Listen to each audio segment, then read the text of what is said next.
Welcome to Home Dad Chat, brought to you by the National At-Home Dad Network. My name is Brock, My name is Danny. and we are here to talk about life as stay-at-home dads. So sit back, relax, and enjoy the show. No, I don't want much. I even love handmade crafts made of macaroni. Come on now, you should know me. Times I might eat too much. No worry about my weight, got the dad bod rocking on me. Sketches on my feet, cargo shorts look good on me. I'm a dad, that's what I do. Hey everybody, welcome back to Home Dad Chat. I'm one of your hosts, Brock Lush, and I've got with me my good buddy Danny Mercer. How you doing tonight, Danny? What's up? I'm doing great, man. Doing great. Good to hear. I think your energy level is a little bit higher than mine tonight. You know, it's that old age. It's settled in. You get weird energy flashes, weird parts of the day. No, I'm having a good day. I'm having a really good day. And honestly, I had an opportunity to talk a lot today with adults, just in various situations. Nothing big or anything, but it was just wow. A conversation. Let's do it. So yeah, it's been my afternoon caffeine substitute. It's just talking to people. Definitely. Yeah. It's nice to see different parts of the world starting to open up very slowly, but they are starting to open up, which has been great to be able to meet back up with folks that might not have been the case even just a few months ago. So that's awesome, man. Anything exciting going on today that you got to do, or was it just a normal Tuesday for you? I got it was announced in the on the Facebook page for the National At Home Dad Network. I did get in touch with I think it's Wellesley Institute or Wellesley University, who are doing a study on how dads talk to their teenage kids, high school kids specifically, about dating, relationships, sex, and just all of those things. And that was very cool. They have a really good study going on. I would encourage anybody that has a child in that age range to definitely just give them a chance and talk with them. They've got a lot of just amazing insight into some things, and they're really, I think if it all comes out like I think it was, they're going to come up with a program to help dads talk with their kids. Nice. To have the talk, which has been pretty big on us. And we had a webinar about that the other day too. So, and then for future, I did talk with a dad out in California for quite a while, one of our car enthusiasts, and we'll get back to that later. But just to say, I had a really good conversation. He's probably as excited about talking and about the things that the passions that he have as I am. So it was just a run-on conversation between the two of us. It was like two dogs barking all night, and at some point somebody's wife had to come in and go, "Excuse me, you've been on the phone forever." But at some point we should stop. But just for that. And that was really just kind of buoyed me along throughout my day. So that cool. was nothing major, but yeah, a lot of fun, and all virtual. Didn't get to talk to anybody in person yet, but COVID, we can wait. Yeah, no, that's cool. How about you? I'm excited about that conversation with that guy, because he sounds really awesome. Just the stuff that he's been involved in. It was an all right day. I don't know. I've just been going through just like these like hills and mountains and valleys, or hills and valleys of mental health stuff, and just kind of working through them, but just staying positive. But today I got to mow the yard and listen to a podcast. That's what I like to do. I like to listen to podcasts when I mow the yard. And I listened to a podcast from a new podcast that I just found called the Dad Ass Podcast, which these guys are hilarious. It's two dads. The host, he doesn't really, I haven't really figured out exactly who he is completely, but he's also got a buddy of his who's a psychologist that's on there with him. And so the episode I listened to today was about middle age, which I was very shocked to find out that there was a study published by Men's Health that said that 37 is middle age. And I was like, 37, holy crap. I think it's more like 50. I know, I don't agree with sure 37. It's 50. Yeah. I'm almost positive it's 50. I feel like I'm finally in my middle age. So yeah. But the thing for me that hit in the conversation was later on, they were talking about, different things that people perceive about other people. And they were talking about influencers, which is something that I was like, oh, you're talking to me now. What's going on? And they said that one of the things that people tend to have a hard time kind of swallowing is when influencers put out like all this positive like pictures and all these great pictures and things that are going on, and they think, oh, well, their life's great, my life sucks, like, this is awful. When in all actuality, I mean, for the majority of influencers, they might take like 100 pictures of the same thing and scream at their kids, like, you know, or whatever else, like, dude, can you just sit here in this one position so I get this really cute picture? And then you're just like, you know, I was thinking about, I'm like, dude, I don't know that I've gone quite to that full extreme, but I've definitely taken multiple pictures to try to get a good shot for maybe like Easter or Christmas or something. And not so much like to post it, but just what you want that nice shot for the holidays. But I did definitely think about like, oh yeah, like all the other pictures in between you should show, be like, yeah, like this is what it took to get like this one shot kind of deal. And exactly. For me, it was just some good insight into the fact of like, it's one of the things that I try to do when I do post stuff is, hey, like, you know, this has been a crappy day. Like, this is what's going on, that kind of thing. And, you know, I don't have exploding diapers in my hand anymore, thank God. But back in the day, that probably would have been what I would have posted. So that was, I mean, so that was kind of my day. And then I was talking in the closed group because typically we do the dad lounge on Monday nights. But I have my church's Bible study on Monday nights during the start of Dad Lounge. So I haven't been able to go for a few weeks. And that was the whole, I was kind of like, hey, like I need this for me just as much as everybody else needs it. Yeah. And so I had put out there like, hey, what if we switch it up and make it Tuesday night? And I had guys who were like, I don't care what night it is, I'll show up. And I had other guys going like, if it's on Tuesday, I can't make it. And I'm like, dang it. Like, I don't want guys to feel excluded. Okay, what do we do in this situation? And I'm just like, you know what? Like, we'll just do it Monday and Tuesday night. Like, I don't run the Bible study, so I can definitely like launch it, or, you know, I can work with some of the guys to get them set up to where they can launch it or whatever. But well, basically to say all that is that on Mondays and Tuesday nights from here on out, we'll have the Dad Lounge. Now, on Monday nights, it will start at 8 p.m. Eastern time and go till whenever the West Coast guys decide to shut it off. And then for Tuesday nights, it'll start at 9 p.m. because we do our recording of this podcast on Tuesday nights at 8 o'clock. So at 9 o'clock or very close to there, depending on if we run over a little bit, that's on Tuesday nights, we'll do 9 p.m. Eastern time. So for anybody who's listening, hasn't been able to join or didn't know about it, like now you do. And so that was kind of the big announcement that got sort of like lightly made, just because I put out a bunch of invitations to the guys in the closed group. So, and if you're a stay-at-home dad that's listening to this, or you know someone who's a stay-at-home dad and doesn't know about the National At-Home Dad Network, please point them in our direction, because I keep running into people who are like, oh, I didn't even know you guys existed. Like, I went to the dentist the other day and the dental hygienist there was just like, I need to get my nephew like connected with you guys. And I'm like, do it. Like, let them know about it. Like, yeah, like we've been around for a while. Like, we're a great community. So I constantly tell people that, but that's pretty much what's been going on for that part. Now, you also host a Zoom, or is it Zoom or is it Blue Jeans? Which is it? It's on Blue Jeans. Yeah. On Blue Jeans. Yeah. So you have a virtual meeting that you do on a weekly basis too. What's everybody about that?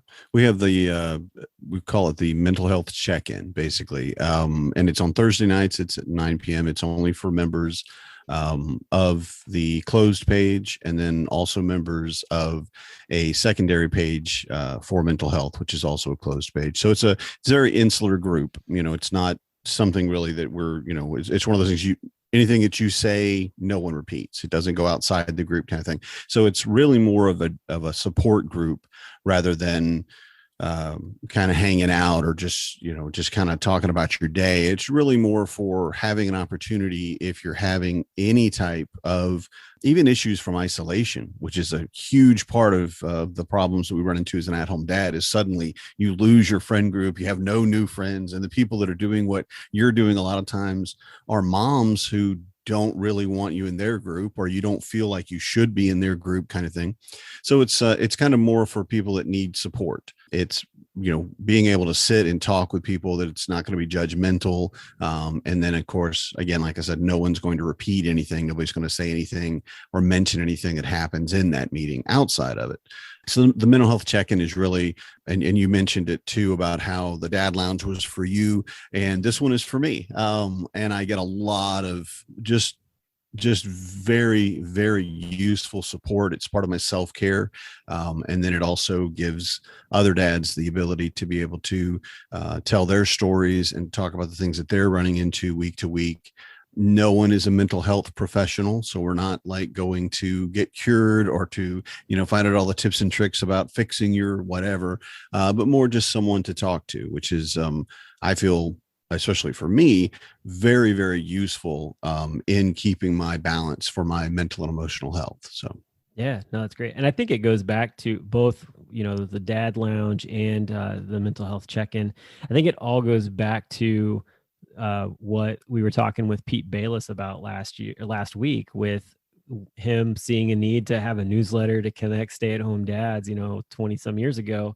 And here we are at a place where it's like, guys need a mental health check-in with somebody. They need to know that they have that support. And then for the Dad Lounge, like they just need a chance to just like throw it all to the side and just, crack a beer, pour some bourbon, or just, and it's grab a glass of water and hang out and talk. Right. Yeah. And it's reminiscent to me. I was in, not this week, but last week, I believe it was. And we were all just kind of sitting around, and this is how it plays out in my mind, because this is what I've done for years with my father-in-law specifically, but with a lot of other dads that I know. We'd go out by campfire, and for us, it would be a cigar and maybe some scotch and what have you, and just kind of sit around and solve the world's problems. Yep. And that's kind of what we did last week. It was just everybody. Now, there was a campfire, actually. One of the guys had a little fire pit he pulled up so we could see it. There wasn't a lot of drinking, and there wasn't, I don't think anybody other, maybe only one of the guy was smoking a cigar, and I was smoking one, because that's the only reason I was taking that night off, is to have a cigar. So, but anyway, just have that moment of, well, let's talk about the things that are going on in the world, more so than focusing on our kids or our day-to-day issues, but looking just a little, like a little step back to be a little bit more objective about the, our nation specifically, but the world, a little bit of politics, but nothing heavy. And just to be able to chat with other mature, not children type people, to kind of just let your hair down, so to speak, and just talk about the issues that that you're facing, and have that moment of clarity when someone says something. You're like, oh yeah, okay, big long puff on my cigar. Let me tell you something wise that I thought, and it was just, it's really good. There's always some jokes in there. There's definitely at least 2 or 3 dad jokes. So I would encourage all of our guys in the network for sure, to try the Dad Lounge Monday or Tuesday nights. Just go hang out and have fun. It's great. Definitely. Yeah. The Dad Lounge is just a nice laid back place to be. I'm really glad that it's starting to pick up popularity with quite a few guys coming in there, and just the rotation of guys too. It's great to get to meet a bunch of different new guys and stuff. And it's also been a great place to hype up Home Dad Con, and for guys to talk about it. That's the other really fun thing. There's been guys who are like, I didn't really know if I wanted to even go to it. And then they like hang out for a few weeks and they're like, I registered. And it's like, awesome. So excited to finally get to like see you in person. Like that's going to be really cool. So, and that's the thing too, at Home Dad Con, is that, we have 2 mental health breakout sessions scheduled for this year. And I think that, as much as it is awesome to do the virtual, which is great, the in-person for that weekend seems to always like draw quite a bunch of guys, and it seems to do a lot of good. And so I'm excited that that's going to be a possibility again this year too. So just lots of different resources out there, which I think that's the one thing that's really changed about the community and the atmosphere of the National At Home Dad Network, is just really honing in on these different resources. Over this past year, we've really dug in deep to that. I mean, everything from the podcast to what you're doing to the webinar, those things are really drawn in quite a few people that just gave them the opportunity to see that this organization isn't just a Facebook group in itself. There's more going on. Yeah. And there is a lot. And I think that, it's like an ogre or an onion, whichever, just a lot of layers, just a lot of just the all the stuff that goes on in the background to do these things, just the webinar itself, to do the podcast, not to, be blowing our own horn here. But all of the little things that you do on a weekly basis to get all of this stuff going. It's I will say for me, it's absolutely a labor of love. Oh yeah, I definitely. want a podcast. If you said you didn't want to do it anymore, I'm like, well, I guess I'll be solo for a while because I'm gonna keep going. You know, I'm sure some other guy I would just, jump in with you. there's some other guy. Yeah, find somebody that talks less so I can get more of my word in. But yeah, no, I'm kidding. But just have that amount of work that we do to put into it, and it's all voluntary. Yeah. You know, nobody's getting a paycheck. Nobody's getting, even hotel vouchers really or anything. It's all just, well, I do this in my side time, part-time whenever I do it, when I have the time to do it. And it's just an amazing organization. And I'm not saying that for to sell it or anything or to market it. It's more, I've always been impressed with it. And from day one and from my first convention, I've just been so benefited and gotten so much out of just everything. Yeah. I mean, the big stuff, we mentioned earlier about the webinar about having the talk with your kids, to, honestly learning how to fold a fitted sheet, which was years ago, but it's still one that I go, I know how to do this. And I could find that somewhere else. You can Google stuff like that. Sure. But to stand or sit in a room and have a guy stand up front and he's a dad just like you, and there's 30 other guys in the room with you, and you're all like, all right, man, impress me. And he just, and there's a folded fitted sheet. And you're like, no, you got to do that again. That was a magic trick, Yeah. But all the stuff that we get from it has all just benefited me so much that I obviously can't stop talking about it. Definitely. Yeah. Well, in the network itself, has benefited from doing these different things to the point where we get other people who email the organization with me being on the board and doing social media stuff. Like I get constant, for our media at homedad.org email address where people are like, hey, we want to do this, or hey, can we, do this study or whatever it is. And we can we're always like, depending on what it is, that looks great. That fits within our community, standards, what we're wanting to do. Let's do that. And then, hey, also on top of that, would you like to come on and be a part of the webinar or whatever it is? So it gives that extra, just depth to what's going on. And we've presented that to a couple different people. They're like, oh, wow. Yeah, I get to talk to your entire audience. Sure. That sounds great. Yeah. And that's the kind of stuff that really hits the spot when it comes to creating content and given that extra bit of a bump. So which is also what helps bring in sponsors that help sponsor the organization as a whole, not just the convention itself, but as a whole for the organization, which is the other thing that we're trying to pivot to, because the convention is definitely something, but the organization is all the time. So that's the other big thing. But yeah. Well, and to kind of pivot away from that was a fun conversation to have for a few minutes. And I didn't really know how to even segue it out. So we're just going to do it. Just going to jump. We're just going to do a hard stop, grab the pole and turn right. Here we go. So in my life and in yours and in most parents' lives, the thing that I find, or that I've found most difficult recently, has been the stages that our kids go through. My wife actually asked me, hey, do you remember what it was like when you were, our kid's age? I'm like, no, I don't actually. That's too far back to remember. I tried to go back and think about it, and I think I got to fifth grade, and I was like, well, my kids aren't quite there yet. But still, even that, there's only little smatterings of stuff, and it's typically all the good memories, not the bad memories. But I find that as a parent, it is sometimes very difficult to adjust to what your kids are going through, because for that specific reason, you don't remember it. So you're flying by the seat of your pants. And this is where the manual would be very helpful, that apparently the doctor decided to drop in the trash instead of he forgot me. To say, as is with everybody else, probably.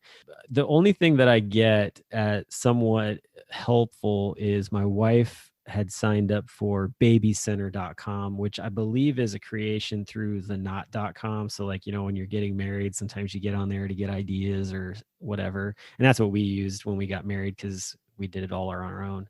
But the Baby Center sends you, yearly and monthly status updates of development for your kids. And I get those for my 5-year-old, but she's easy. I don't have any problems with her.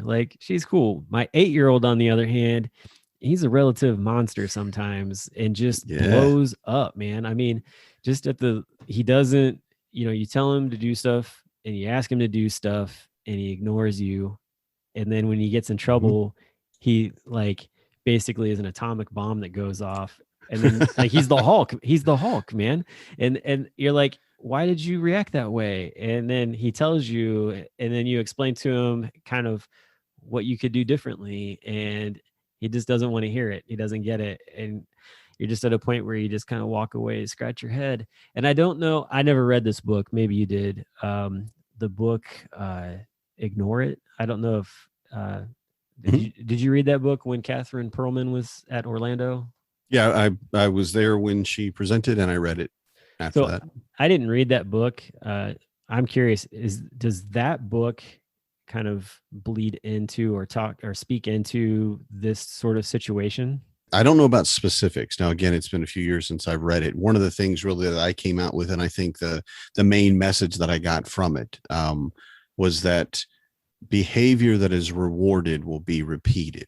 And that fits for all stages of life, kids and adults as well. I've used it to my advantage against my wife. I'll admit it wasn't against her, but the understanding of I need my kid to do something. This is, I'll do it and then I'll reward them. And it could be the accolades. It could be talking about it. It could be an M&M. It could be all sorts of things depending on who your kid is. But more than that, the stressor I think that she had brought out in her conversation on stage about it was that you have a kid and they're at the store, and this is the typical, stereotypical really thing that parents run into, and they have a meltdown and they want a cookie. Something. Yeah. I want that cookie. I want that cookie. And they cry and today. they cry. Well, there you go.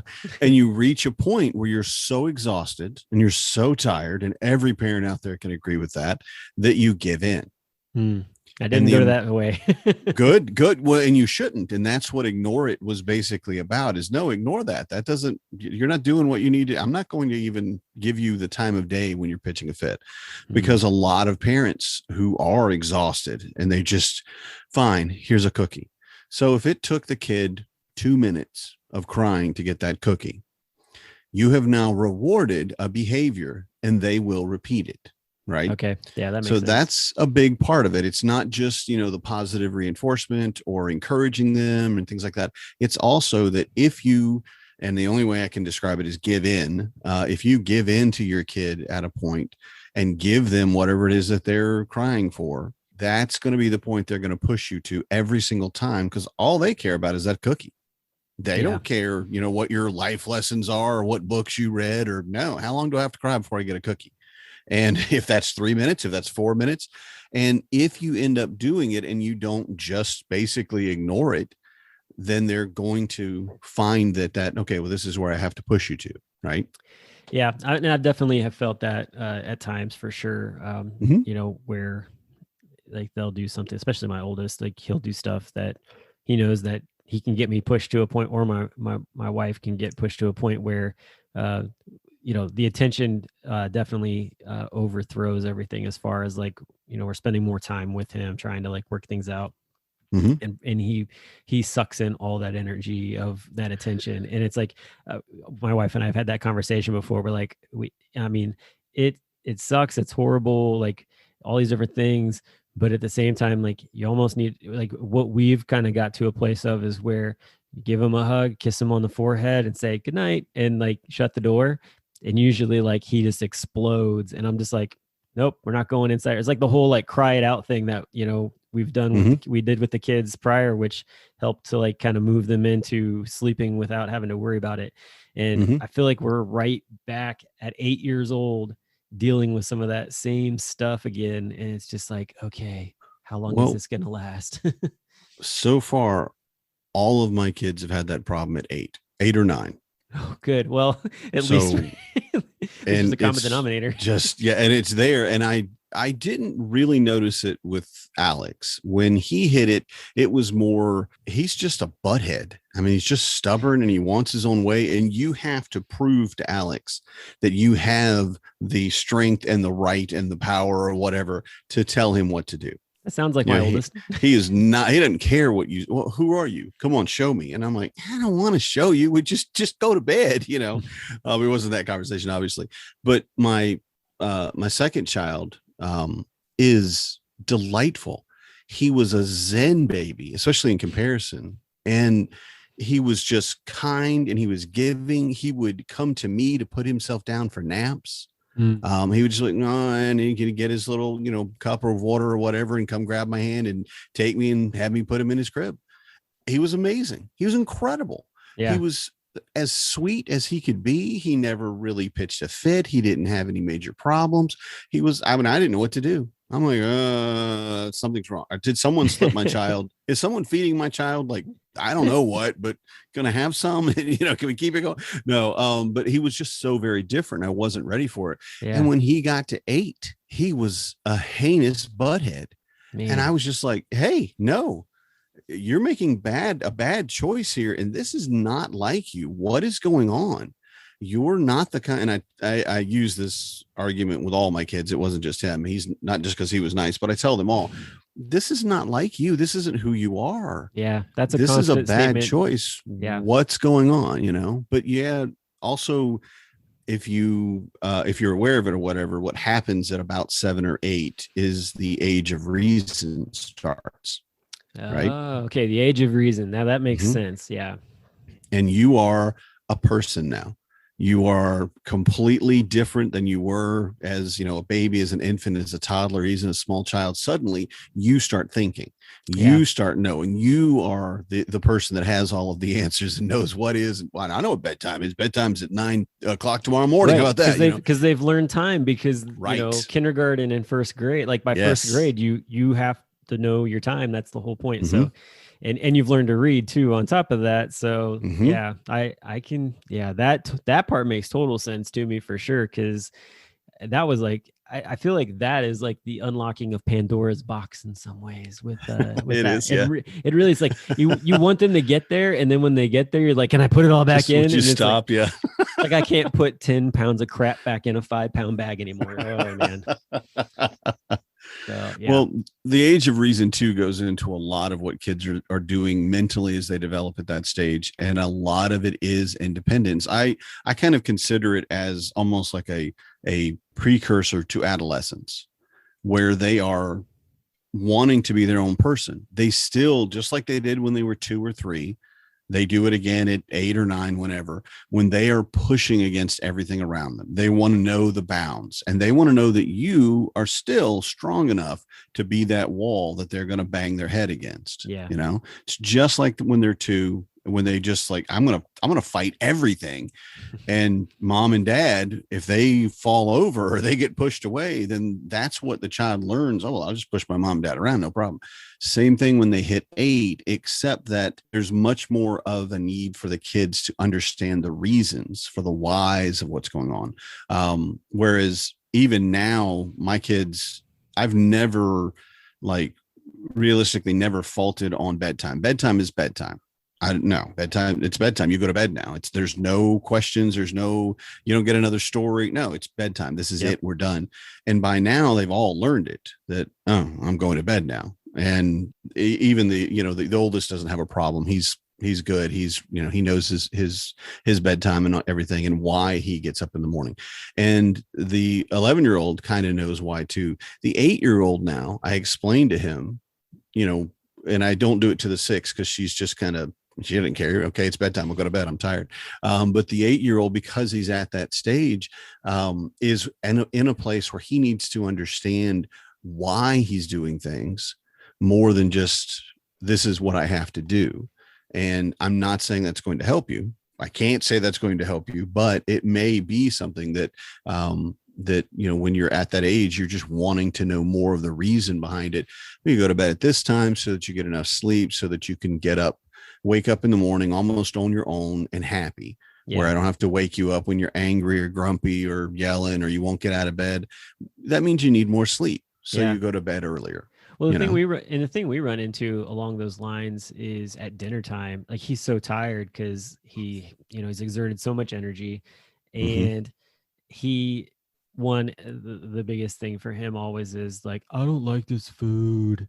And you're just like, oh my gosh, like you've eaten this meal before and it was no big deal. And now this. And so basically we have a conversation with him about, why it's important to eat the food. And then also on top of that, like the facts like, hey, if you don't eat, then you're not going to have energy for the next day and you're going to be wiped out. And we're going to be right back where we are, but even in a worse place because you are missing a meal or you didn't get enough in your body, or you're going to wake up at 11 o'clock at night when we're sleeping and be like, I'm hungry. Can I have a cheese stick? And you're like, no, go to bed. Yeah. So that's the other side that we deal with. But the whole idea of like the why, like trying to explain that, that to me, I think that's a big takeaway for me. Like that's something that we try to do, but I guess I never really understood that, like, just the importance of it, I guess would be the way to put it. So that's, to me, that's a big thing. Cause like you were talking about bedtime. So for him, like he likes to read. He gets that from his mom, not from me. And so there are nights where he does not get a story because he's messed up, and that's sort of like a basic reward for him. Like everything's good. Like I read him a story. Otherwise, typically he gets told you're not getting a story, and then he ends up reading in his own bed anyways. It's one of those deals where it's like you put him to bed and then he turns the light on above his bedroom and you go up like an hour or two later and you're like, go to sleep. So that's, and to me, like, I don't have an issue with that so much. Like if he's awake and that's the case, usually when I go up and tell him like, hey, it's late, you need to go to bed. Like I don't get any sort of like, I get no pushback from him on that. Like he seems to be like, I filled my level up and I'm good. Like I got to do that, but and I'm not going to fight him on it, honestly, because he's up there being quiet. But but it's just, it is very frustrating. Just the whole, the pushback of it all. It's a weird stage. And I guess I never really saw it coming. No. And I don't think you do. And even when it hits you, you have to have that moment of realize, oh, that's what people are talking about. Okay, this is where we're at now. I didn't realize, because your kid may do it early. It may be 6. I don't know if it'd be early 6, but maybe 7 for them instead of 8. And have that moment of, okay. And even if you've done it before, it's like seeing a baby that's teething. I don't really think about it or consider it until I see a baby that's teething. And I'm like, oh yeah, I remember all of this stuff now. Cause I filed that in a folder somewhere in a cabinet and it's way over there. I don't use it anymore. But I will say too, one of the things that has helped me is, in each kid, even with, I'm talking about just my kids, really, each one of my children, but every child everywhere is different. Some things just won't work for them. Some things work extremely well that wouldn't work for someone else, but looking at too is when they're in that age of reason is a lot more of, rather than, as an example, if I can, and I'm not in any way criticizing, but as saying, this is why you need to eat. This is why we're eating this food tonight, and it could be as simple as, well, we have, I don't know, whatever, it's Tuesday, so we have tacos tonight. And if you don't want tacos, you could have a, I don't know what, some cauliflower or PB&J or, whatever you got. But giving them an understanding of the food that you cook every night is what the family eats. Yeah. And if they're going to want to opt out of that, I feel like kids should have an option. If we have the ability, we're living very fat right now in this country. So we have the ability to say, well, I can give you an option for dinner, that especially once they hit that age, that's a good opportunity for us to help them, again, express their independence, show that they're capable of making decision, how they can make good choices. But you end up having to give them a lot more information than you did when they were younger. Oh, yeah. And they soak it up. I mean, they just soak it up like a sponge, and they remember it and like, oh, that's why we're having tilapia tonight. Well, I don't like tilapia, so I'm just going to go ahead and ask if I can go ahead and get my, my salad or my, whatever you got. My PB&J is probably the easiest for everybody to relate to. Yeah, except for when your son goes, I don't like PB&Js anymore. And you're like, and then you're really in a screwed position. So wait a minute, you can't do that to me. You gotta like PB&Js forever. That happened the other day when I dropped my son off at school, and I guess he had like looked in his lunchbox and saw what was in there while we were driving, and he gets out of the car. Before he shuts the door, he goes, Papa, I know that you made me a PB&J sandwich, and I just want you to know that I do not like PB&J sandwiches. And I said, well, kid, you're at school right now, so you really don't have an option. So enjoy that PB&J sandwich last night or something. I could have helped you. Yeah, I was like, we'll discuss this after school and figure something else out. And it was funny because he shifted to like a cream cheese and bagel. I don't know how he turned into a New Yorker, but that's good. That's good. So that's his go-to thing. But I do the idea of giving the option. We've done that quite a few. We've done that a few times. We try not to do it all the time, but I think you had mentioned it a while back as like a way to not like fight with your kids to eat. And we've definitely have used it for many times. Right now we're at the place where we're trying to get the kids ready for our big trip. And so basically the food we have is the food we have. So we want them, to realize like there's not going to be other options because we're going to have like a pretty well set meal plan for like 2 weeks, which is going to be, it's going to be interesting.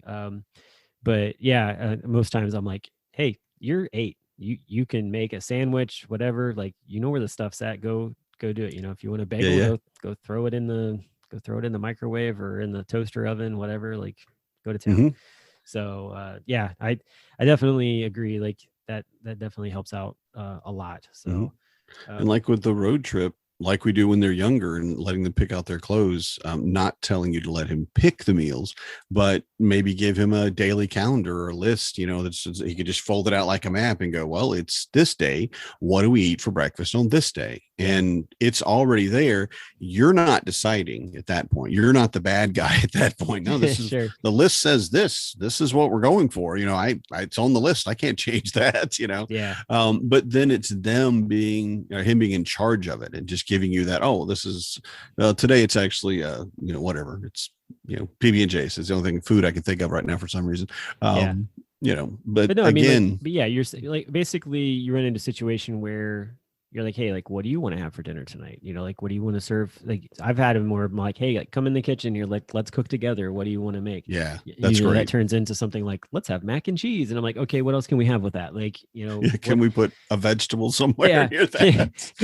can we throw some mixed vegetable in there or something like that? Which, I mean, my kids love. They eat vegetables and fruits with no problem. It's meat that tends to be the issue a lot of times. I think it's just a texture thing, but yeah, so that's I think that's just one of those that's where we're at with that. And then the thing that also comes out of that too is attitude swings.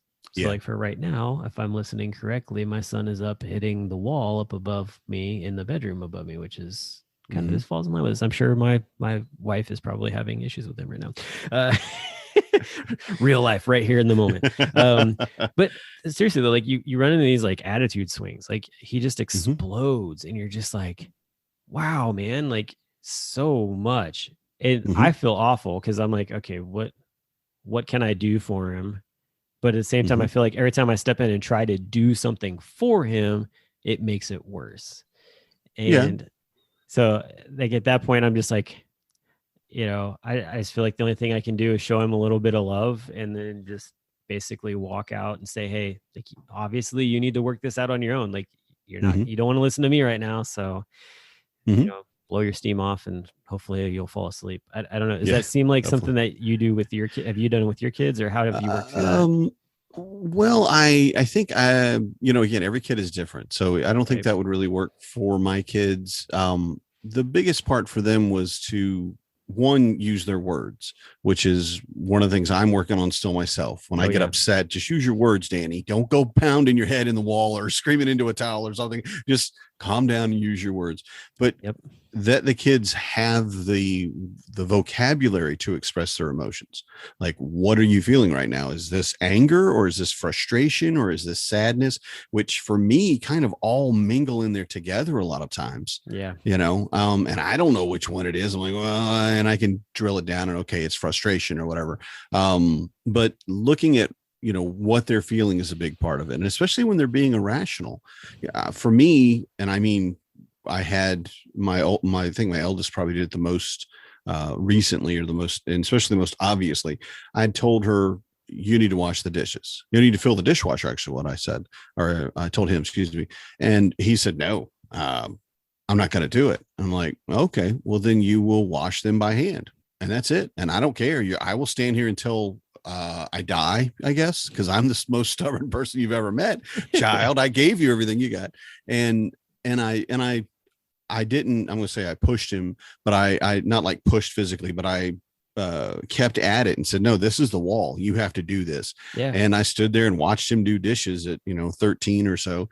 And he just exploded, just from nothing to yelling, top of his lungs, tears running down his face, stomped his foot like a 2-year-old and just said, this is, I shouldn't have to do this. This is ridiculous. And it wasn't anything logical. Yeah. And if at that point, he absolutely did not need to be left alone, and I think you could see that too. He needed to be talked to. Wait, where are we at? Right. And I said, okay, hold on. This is not like you. Something's going on. I don't know if there's something else going on in your life or something we need to deal with, something that else you need to talk about, or you need us to change or whatever. And then the reality of, he simply said, Dad, I don't know. And, he's 13. He's got a huge vocabulary. He knows all of his emotions, but he didn't know what was going on. It was just, he said, I just got really crazy mad all of a sudden. And I'm like, let's do this. Go lay down. Go just take a little nap, wrap up in a blanket, lay down, calm down, and give yourself some time to relax. And then you come find me when you're ready to talk about it. And in that case, he fell asleep and slept till the next morning. Obviously just needed more sleep, Yeah. But looking at what they're running into in that moment and then reminding them, one, and I put this first in almost every conversation with my kids, I love you and I want you to be the best version of yourself. And I love you too much to let you be a jerk. So this isn't like you. You're acting in a way that is not really, it doesn't fit with this situation. Nobody, dropped a rock on your foot. You shouldn't be screaming and yelling. You didn't fall off the building or whatever. You shouldn't be, crying your eyes out. Something else is going on. Tell me what it is. Give me the words that you're feeling. Tell me what you're feeling. Use your words, which I thought I'd stop using once they got, I don't know, 7 or 8, but it's still use your words every single day. Yep, I should have a little sign like Wile E. Coyote. Use your words. Use your words. Yep, I got it written down here. Use your words. Just use your words. And I remind myself to do that as well, in fact. And then understanding what their emotional state is, why it is, helps us as parents to be able to help them navigate through that situation. Small things like going to bed or eating a food should not set them off. Right. And they don't know probably what's going on. They don't really understand why they're feeling these things, especially at 8.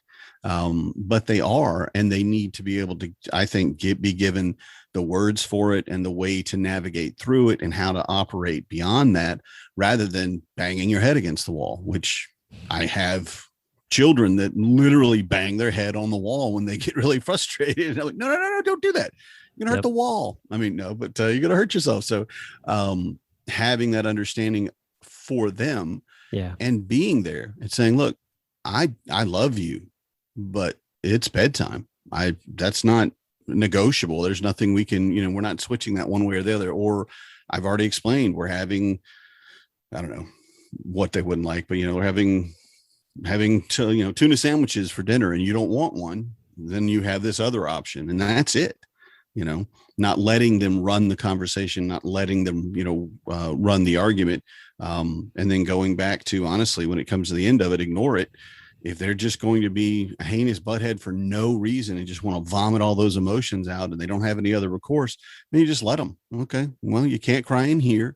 Go in your room and cry and come out when you're done. We're good. Yeah, definitely. So, and ignore it. Yeah, I completely agree. Well, I think we're at the end of our time. Honestly, like I'm glad for letting me talk. It's all good, man. I'm glad we were able to actually have this conversation. Like I said, like, it's something that's real. It's right now. And it's something that I think, there are multiple other parents, dads, especially that are going through this, trying to figure out how to walk it out. And, lots of dads, they didn't, maybe they weren't so good with it with their kids. So they, there's not a good example there. So this is the way, maybe this podcast will help them out and make that walking that out a little bit easier. So, but yeah, I appreciate getting to hear from you on it, because you've been in the game a little bit longer than me. So that's not me calling you old. No, it's fine. That's me calling you wise. So, but yeah, man, this was great. I took some good stuff out of this. Hopefully everybody listening will get something out of this. And if anybody that's listening has a question like this that you'd like us to tackle, I'm all for that. Please shoot us a message, because there are times where we either don't have a guest lined up or something falls through, and Danny and I are just up here like, hey, what do you want to talk about tonight? And that's basically what happened tonight. And Brock just sits back and pulls my string and he says, "Go, Danny, 45 minutes." And just lets me go.